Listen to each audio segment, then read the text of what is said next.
Mais l'Ikadisio a des talibisoté, et talibango, et talibiso sacrété, et talibiso ensemble, et talibiso MLCT, et talibeka kandeko a zu l'Ikadisio et là. Mbosso a le soutien de tous les esprits supérieurs. Que l'opinion sache que Mbosso a le soutien à 182% de tous les députés. Parce que si je disais 100%, vous allez peut-être croire que non. C'est 182%. C'est-à-dire que nous ramassons même certains esprits. Mbosso a le soutien de Fouboukimban, Mbosso a le soutien de Bouba Philippe, Mbosso a le soutien de Zenzalandu. Boni boni bobo belanga papa na age wala bilo bolo bola lisu akufa na zanga ye hein mutakomi na 79 ans bilo bo hein erese ba biso bala neto zali so na labuki na tongo la ke boni labuki bala ah fils ya ko il ba ah papa tika pétition di loi boso azali kodia ozolanda donc o boso kaka na pétition ezala ko kaka bakiai.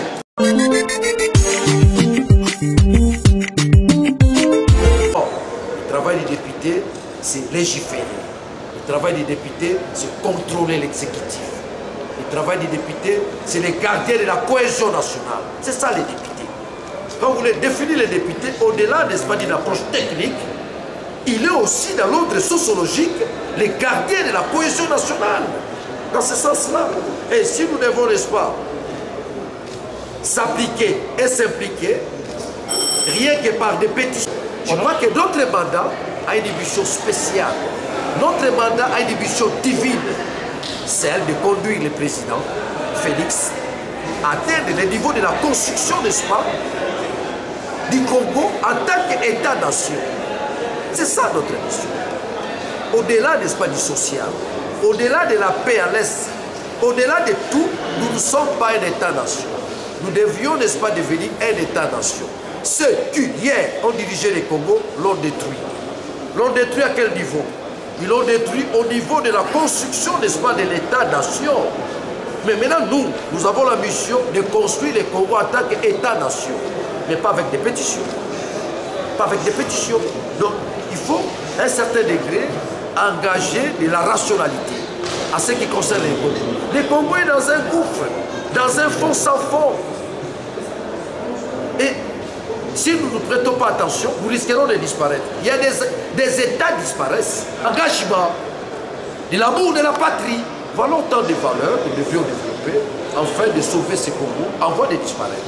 L'honorable Daniel Safa poursuit son leadership pour le bien du Congo. Je crois qu'un homme d'État par définition, c'est celui qui construit, pas celui qui détruit. L'honorable Daniel Safa aujourd'hui c'est un homme d'État. Donc par définition, j'ai l'ambition, n'est-ce pas, de construire l'État en tant que nation. De deux, nous avons quand même l'expérience politique. Pour avoir vécu, n'est-ce pas, à côté de Tchèque Tshisekedi Wabulu, les Mahatou. Ça, c'est une expérience que les gens sachent que Daniel Safa sort d'où. Je ne sors pas d'un ex-nil. Je sors d'une école, d'une grande école, n'est-ce pas, de la démocratie et de la politique. Et Tchèque Tshisekedi Wabulu.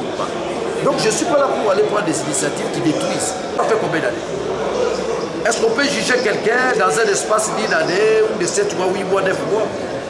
Vous trouvez ça vraiment, c'est une approche rationnelle et réelle. Dans l'ordre technique, ça ne tient pas. Vous me saisissez. Donc je pense que ce que j'ai détruit hier,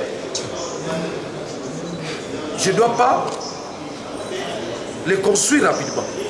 Ce que j'ai construit hier, je dois veiller à cela.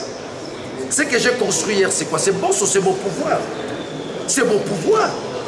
Et donc, je ne peux pas m'hasarder à aller détruire ce que j'ai construit. C'est mon pouvoir, un pouvoir à moi. Ni le président de la République, ni le président Moïse Katoupi, ni le président Jean-Pierre, ni la dynamique qui constitue, n'est-ce pas, la subsistance de l'union sacrée. Ça, c'est une initiative qui, je pourrais dire, comme on dit en philosophie, c'est une initiative qui relève de la singularité ontologique de la personne. Selon Doss, c'est l'individu, dans sa singularité ontologique, il prend l'initiative. C'est pas, on ne le condamne pas, il est libre, il peut le faire. Mais je crois que la politique ne s'articule pas dans la singularité, mais par contre, la politique s'articule dans l'esprit du groupe, dans la dynamique du groupe. il pourrait y avoir l'adhésion si cette pétition était en harmonie avec nos états-majors. Ça pourrait nuire si cette pétition-là était l'émanation de la majorité parlementaire. Tantôt, je vous ai dit, c'est une émanation qui relève de la singularité ontologique. C'est la personne qui s'élève, qui prend l'initiative, c'est pas mal, c'est encourageant. Ça n'influence pas l'ensemble des députés qui, par conviction, se sont dit nous devons accompagner les régimes afin que nous puissions obtenir les prix aides. Pas les biais aides, parce que les prix aides impliquent aussi la moralité. Vous comprenez? Donc, dans ce sens-là, que l'opinion sache que Bosso a le soutien à 182% de tous les députés. Parce que si je disais 100%, vous allez peut-être croire que non. C'est 182%. C'est-à-dire que nous ramassons même certains esprits. Bosso a le soutien de Fubukimban, Bosso a le soutien de Bouba Philippe, Bosso a le soutien de Zenzalandou, Bosso a le soutien de tous les esprits supérieurs. Qui goûtent, qui goûtent,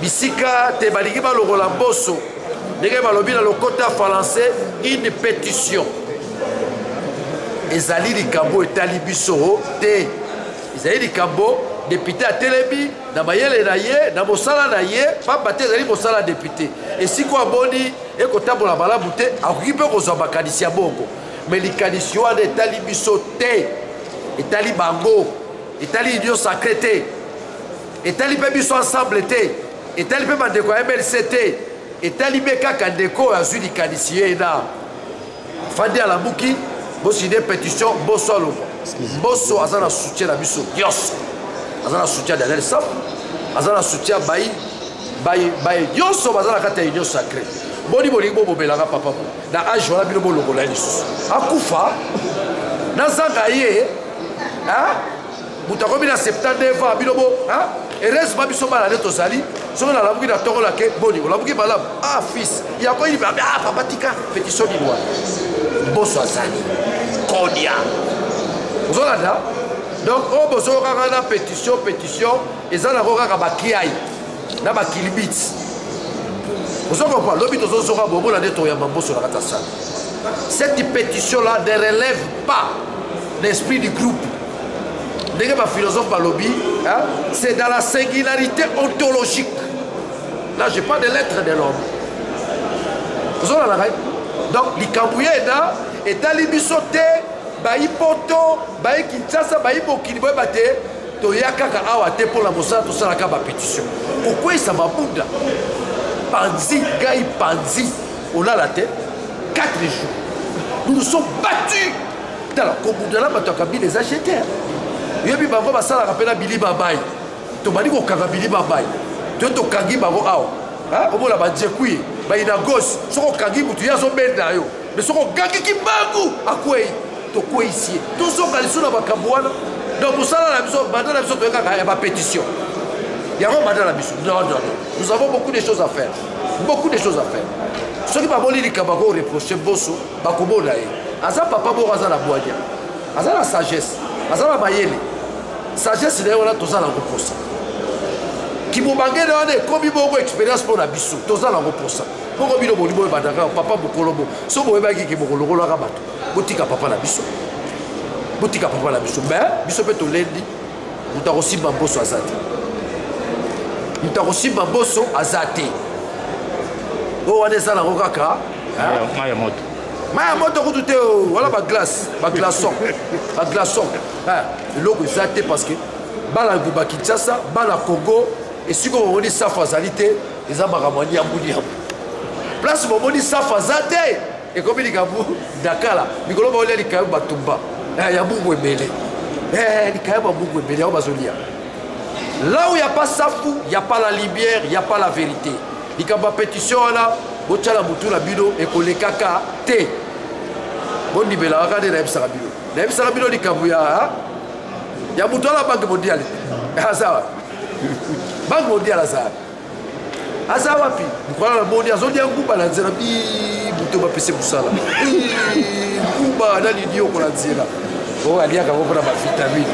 Ok, les latés. Donc, mal le Gouba Kinshasa, toujours, Mbosso Kodi à la pointe.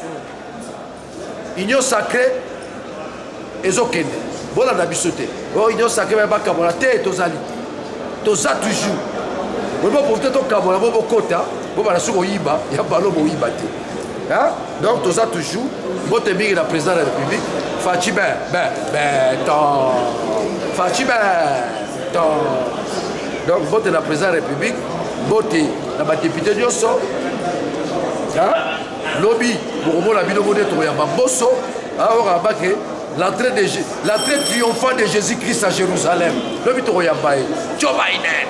Donc, botika bakabwana ezala roka rabeko bala kitasa boke la rabiso biso balobe la bino biso ba leader la bino tango bomoli ke boso azawana to yaki parlement te pour la pétition te ba pétition on les a passer pour la ba iner ba désert bo bunda ba ba za la bili ba la bo la bilité pour le changer comme faut contrôler donc on a pris cet temps là batika papa la biso rasa wego bobuka na papa ki ou bazokende malini totika na boso koni yo soko za na kokote biso za na koko la biso boso tika mama boso so boyo kani ono vient la poto bomba et to que le système ya pétition oui te bloquer côté wana to bloquer côté wana to bloquer au péda non to tika le début de mafuta jo il a bivier ke ba reba na ba pétition ko la ba ya pena ki di ba kuruba mais la radio ah bon la merci début de fallait pas la loba dès ma bidou à Joy, il a tiré les boss. Dès bidou à ma foute à Joy, la bibella à papa. Et si dès ma badi pétition, c'est ma baya sous là, qui riba jama, tu évidemment ma fonction. Dès bidou à Joy, nous avons voyagé sur la c'est sous 4 ans. Nous n'avons pas la pépa belaka, la voici. Voilà, bateau, baza bateau terre.